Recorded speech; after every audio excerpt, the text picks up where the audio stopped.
Hey there, my name is Edward and I am 29 years old. I am the head of the design team in a marketing firm. I am the guy responsible for scrutinizing the creatives and videos designed by my team, brainstorming ideas for marketing campaigns, and managing the entire design team. I joined the company when I was 22. I started off as an intern and stuck around for 7 years. I've come a long way and so has the company. We were a small-time marketing agency 4 years ago and now we're one of the biggest marketing agencies in the country, serving over 200 clients. Our big break happened when we had a merger with one of the biggest marketing agencies in the country, which enabled us to become who we are today. It all started 4 years ago when a woman named Angela joined the office. She had scars on the left side of her face and her arms, and she went through a whole lot because of it. Angela didn't deserve any of the bullying she went through. My then co-workers, Eric and Jack, were two of the meanest guys I've ever met in my life. They used to bully Angela every day because of the scars. On the other hand, Angela was always calm and composed. I still remember when our boss, Carl, introduced us to Angela in a team meeting. "Hey, listen up, guys. I have someone that I want you all to meet. This is Angela and she'll be joining our team as a senior designer. It's her first day here today, so boys, behave." "Hey everyone, it's good to meet you all. I am looking forward to working with all of you. Welcome to the team, Angela." "Don't worry, boss. We don't bite." "Wait a second. I didn't know Halloween was just around the corner." "It's good to meet you too, Freddy." "Freddy?" "Freddy Krueger. You know, from that Nightmare movie." "Oh, haha. I get that a lot because of the scars. You're funny." "Hey, behave yourselves. Angela is a part of our team now." It's okay, really. I've been in situations like these before. I guess they're just trying to break the ice." "You heard it, boss. It's all jokes, and she doesn't seem to mind it. You don't need to be so uptight about it. We're a team, after all, aren't we, boss man?" Of course she'd say that, you fool. It's her first day. She's new. Well, if it isn't the noble Sir Edward here. My apologies to your highness. I didn't know the sergeant of anti-fun police was in the building." "Shut up, man." "So Angela, what's the story behind these marks?" "I would love to tell you someday, but right now Carl and I have to meet other people in the office. Sometime later, maybe?" "All right, Fred." "Come, Angela. As a designer, you'd have to work with other teams as well. I'll introduce you to everyone." "Sure, let's go." Angela and Carl left the room. As intrigued as I was by looking at the scars on her face, I could see her expression change whenever Eric and Jack made fun of her. She definitely didn't like it, but I guess she didn't want to start off on the wrong foot with the team. So she pretended to smile and laugh it off, even though I could see that it was bothering her. Angela shook hands with every one of us before she left the room. Eric and Jack chuckled at her face when she shook hands with both of them, as if they were laughing at Angela's scars. As soon as Angela and Carl left, Eric and Jack started making fun of Angela's scars.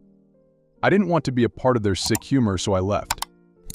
After a week or so, Carl decided to take the team to a bar. It was his birthday. All of us went to the bar and ordered drinks. After a few drinks, all of us were a little tipsy. Carl went out for a smoke, and that's when Jack decided to take a dig at Angela's scars, and Eric joined him.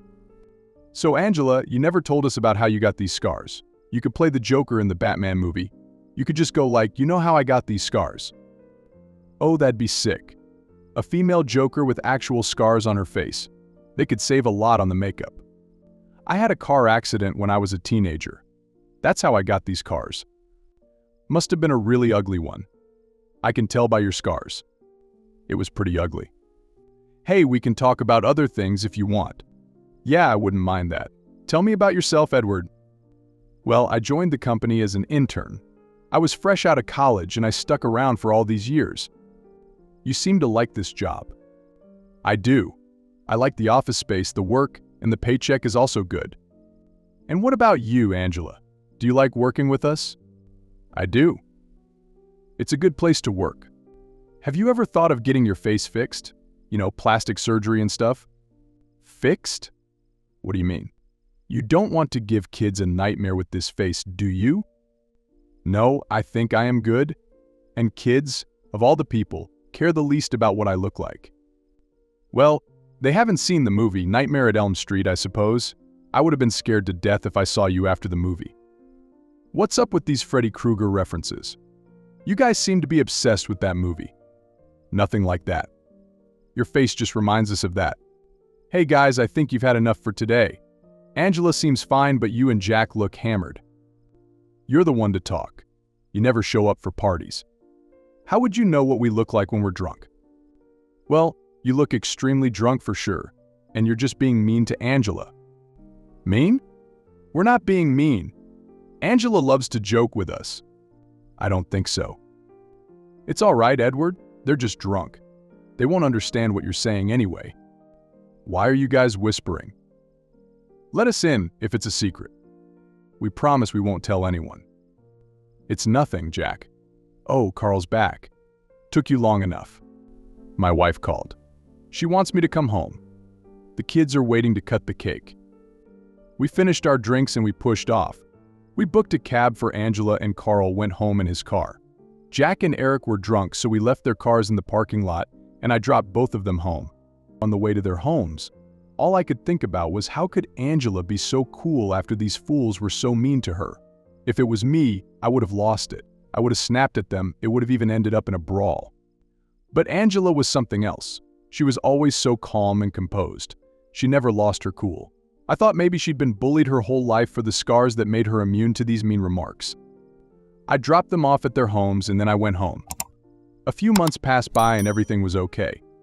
There was occasional bullying by Jack and Eric, but Angela didn't seem bothered by it.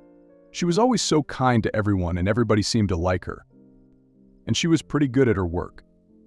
Carl loved her work and she was often praised by everyone who worked with her. I guess this made Eric and Jack jealous. They were furious about the fact that Angela, who had just joined, was praised by everyone, whereas those two had been working in the company for years and nobody seemed to like them. They used to make fun of everyone. But one day, Eric and Jack crossed the line. It was our company's 5th anniversary and there was a celebration. The entire staff was gathered on the floor. We cut the cake and had beers. Everybody was laughing and chilling. Me and Angela were talking when Eric decided to join us. Shortly after, Jack also joined us and they started making fun of Angela's scars. There you are. I've been looking all over for you. Me? Yes, you. I came up with a joke and I know you'd love it. Why can't Angela be a part of the Lion King movie? Because it was about lions? No, because they can't have 2 scars in the film. Ha ha ha. That's a good one. Guys, maybe I should leave. I'll just go there and talk to Carl. Oh no, please stay. You're fun to be around with. I'll be back in a few minutes. Wait, I have another one. Eric, that's enough. What's enough? You fools joking about Angela's scar. Can't you see she doesn't like it? Oh, she does.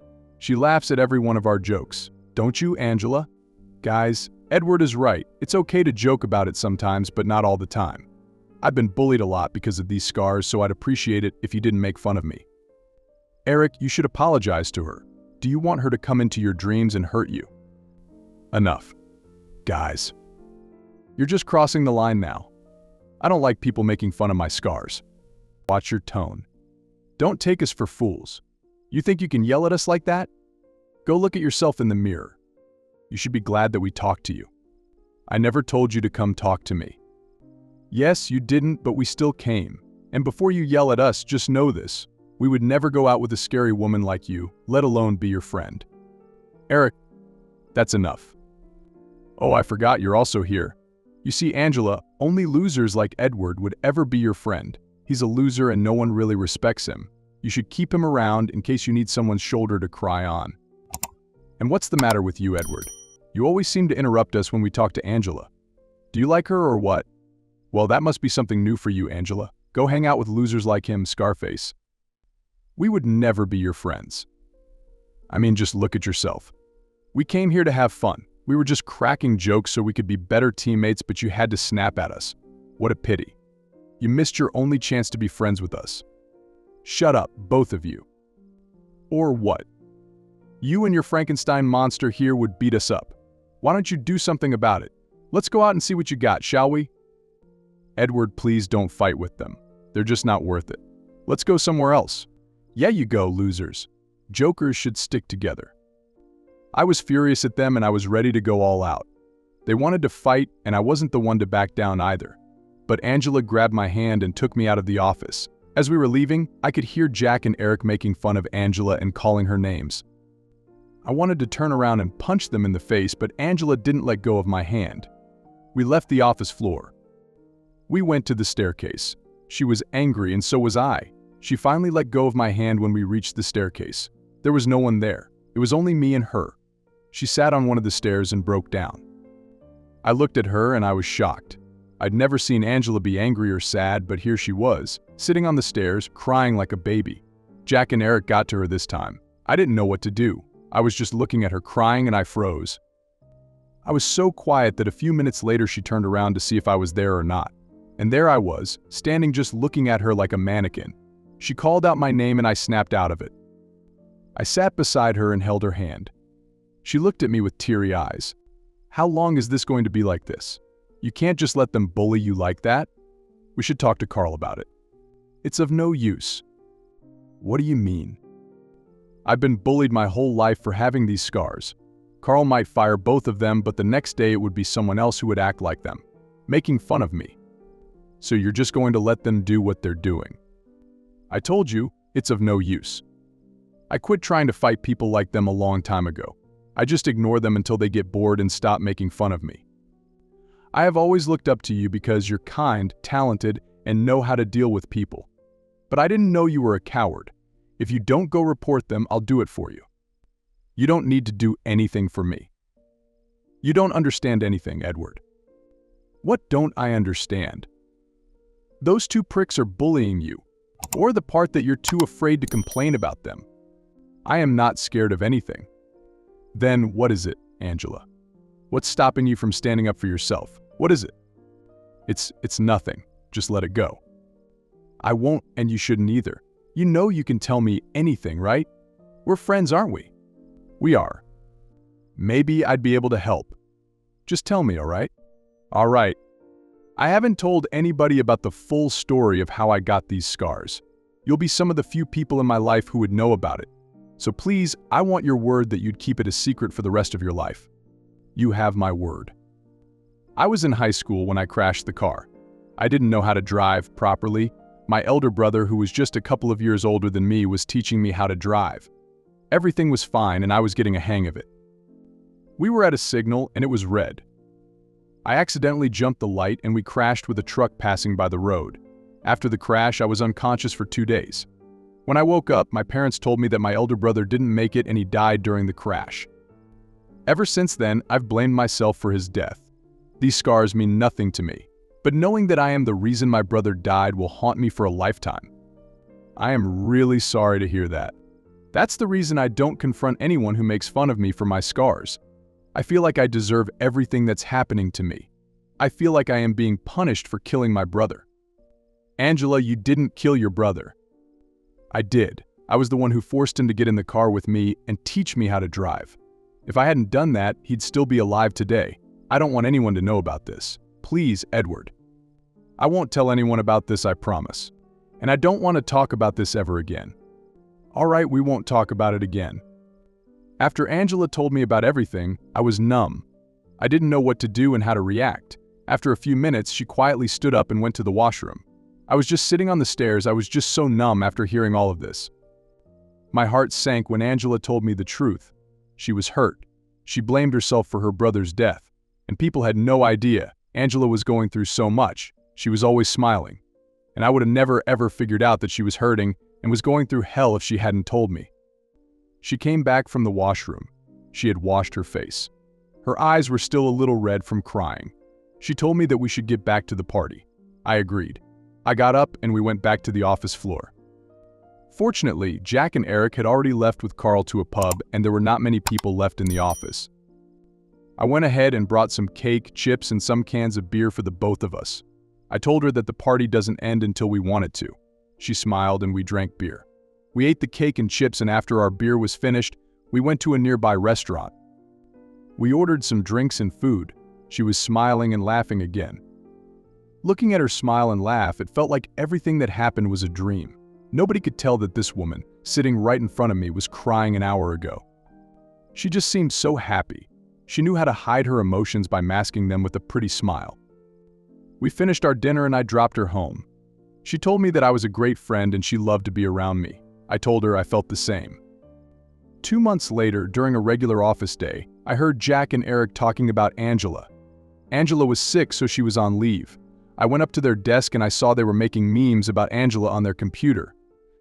They had placed Angela's face on a scarecrow, and all of the people in our office were the crows getting scared because of her. The moment I saw that, I lost it. I grabbed Jack by his collar while Eric was trying to separate us. I punched both of them in the face and we had a big brawl. After a few minutes, Carl and other people came and restrained all 3 of us. Carl told all of us to calm down, but I was too mad at them. I just wanted to beat them up. They were charged up too. They were ready to come at me. Carl asked us why we were fighting. I told Carl to look at their computer screen. Carl saw the meme and told all 3 of us to come to his cabin. But I was very pissed, and Carl could see that. I was enraged. Carl took Jack and Eric to his cabin and told me to get out of the building for a while and get some air. It was very wise of him to do that. I went out of the building angrily and went up to a bus stand. I sat on the bench. I sat there for half an hour when I got a call from Angela. But I was too angry to talk to anyone, so I cut her call. She called me again and again, but I was not in my senses. The rage was maddening. After about 6 or 7 calls, I picked up her call. "Hey, where are you? What do you want?" Carl told me about everything that happened. "Are you okay?" "I am fine." "Where are you?" "That is none of your business." "It is. You were fighting those fools for me." "Well, someone has to, if you don't. Don't you remember anything I told you the other day? You don't need to do all of this." I remember everything very clearly, and I don't need to explain myself to you or anyone else. Calm down, Edward, please. I can't be like you, Angela. I can't let people make fun of someone I care about and walk off like it was nothing. I know you care about me, but you know why I don't confront them? And you've been wrong about it. You're not the reason for your brother's death, but I am. No, you're not. And you should not feel like you're being punished for it. But listen, I am mad right now, and I don't want to snap at you. So, it'd be better if we don't talk right now. No, don't you dare cut the call. You don't have to be angry about something like this, especially for me. I wouldn't have to if you'd have what it takes to stand up to all the people who make fun of you. Listen, your brother's death was an accident. It was no one's fault. But I was the one who forced him to get in the car, and for God's sake, just listen to me. You know how our office building's elevator is old, and it's repaired every once in a while? Yes, but what does it have to do with? Just stay with me. Do you use it? Yes, I do. I use it too, along with Carl and everybody else in the office. Is it not possible that the elevator might fall down someday and take the lives of the people inside it? It can. We still use it, right? If something tragic were to happen like that, whose fault would it be? Would it be our fault because we used it? Would it be the repairman's fault, or would it be the elevator's fault? Whose fault would it be? It wouldn't be anyone's fault. It's an accident. Exactly. It would be an accident. It wouldn't be anyone's fault.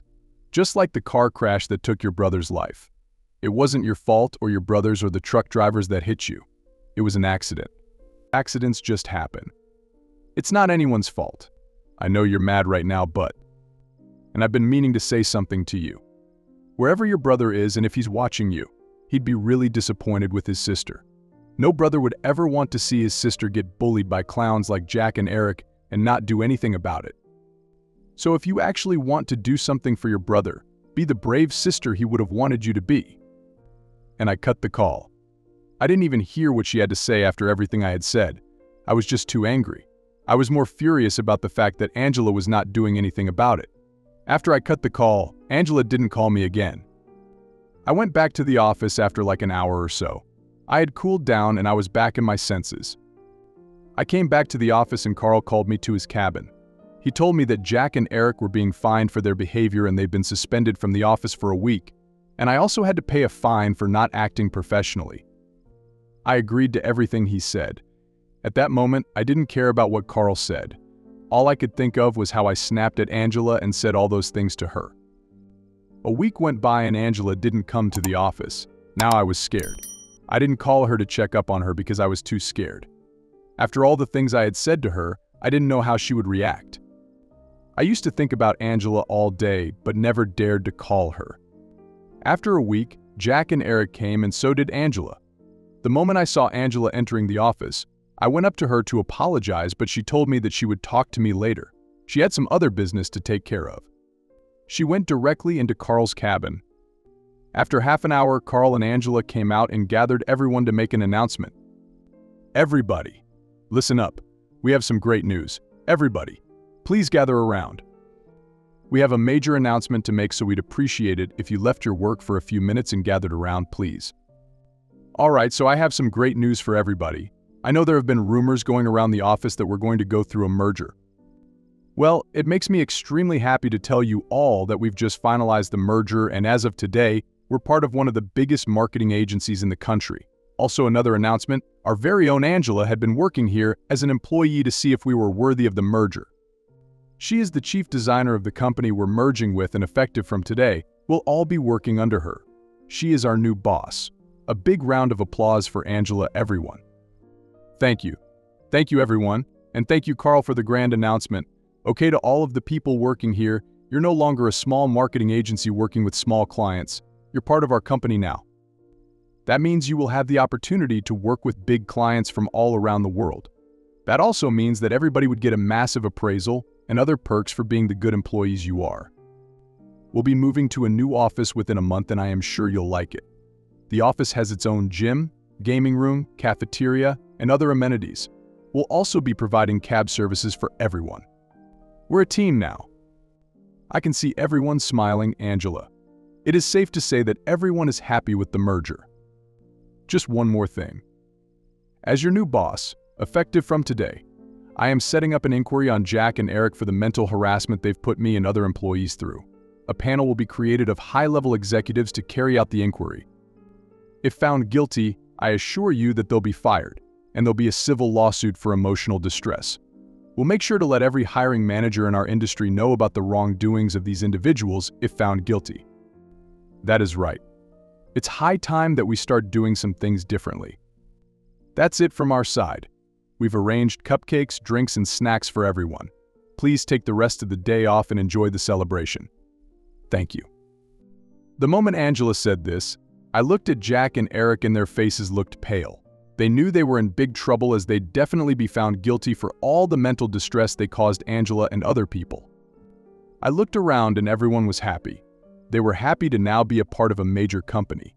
It was an exceptional professional leap forward for all of us, with massive appraisals and a new office. I looked around and everyone was celebrating. That's when Angela came up to me and tapped my shoulder. I turned around and looked at her. She hugged me. She told me that she would have never been able to take a stand for herself if I hadn't said those things to her. I sighed in relief. I told her that I was worried that she might never talk to me ever again. She laughed hearing this. Shortly after, Jack and Eric came up to us with their puppy faces. I could see in their eyes that they were scared. They begged for Angela's forgiveness, but she was in no mood to forgive them. And then Angela said something that gave me goosebumps. Angela looked Jack and Eric straight in the eye and said to them, "Welcome to the nightmare." It was a pure mic drop moment. It's been 4 years since Angela fired Jack and Eric. They were both found guilty of mentally harassing Angela and other employees. They were fired, they had to pay a hefty fine, and no other agency hired them. They got what they deserved. They even left the city. I met them one last time before they left the city, and they told me that they were sorry for everything they did to me and to Angela. They also told me that there were no jobs left for them because nobody wanted to hire them, so they were moving out to another city to try their luck. They were genuinely sorry for the wrongs they did to everyone. I wished them the best and they left. I've never heard of them since. And as for me, I've become the head of the design team. Carl was promoted to be the manager of the marketing team, and Angela works as the chief area director for the marketing team. We treat each other professionally during office hours, but outside, we're still friends who go out to bars and restaurants. Angela tells me that I am her dearest friend, and I feel the same about her. She came over all her demons, and I am so proud of her. Looking back at all of the things that happened, I can say that bullying someone might just end up turning your life into a nightmare.